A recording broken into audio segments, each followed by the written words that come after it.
Så længe jeg lever, skal jeg nok lave legetøj. Den dag jeg lægger i kisten, så tror jeg nok, jeg stopper. Men I må godt putte et lille stykke træ ned til mig i kisten.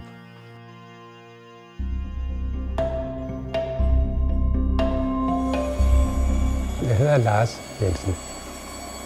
Jeg lavede legetøj i 42 år. Jamen, jeg laver legetøj i træ, fordi jeg er ikke keramiker, jeg er ikke glasmager, jeg er ikke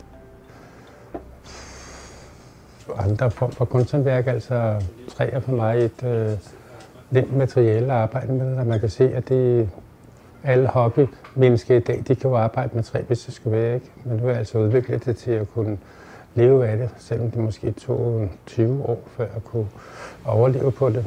Men det er godt materiale. Og træ er vigtigt godt til børn, fordi jeg prøver at lave trælegetøj, så børnene kan se, hvordan det er konstrueret.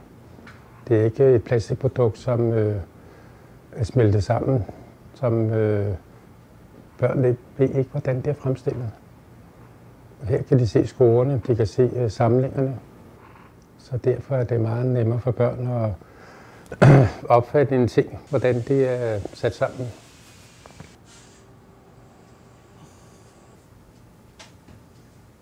Før der var noget der legetøj, så sad bønderne rundt omkring og lavede små modeller af deres bondegårde og deres stalle og lavede det legetøj til børnene, som de kendte, så børnene fik indsigt i selve den virkelighed, de levede i.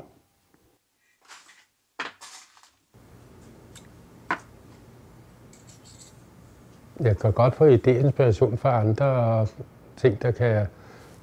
Altså det minder om en bus, der kører på Købmagergade, ikke? Og så kan jeg synes, at det er skægt at omsætte den til en vinudgave. Så på den måde, så tager man naturen rundt omkring virkeligheden og omsætter det til legetøj. Altså det, der gør mit legetøj ikke, det er fordi, det er mig, der laver det.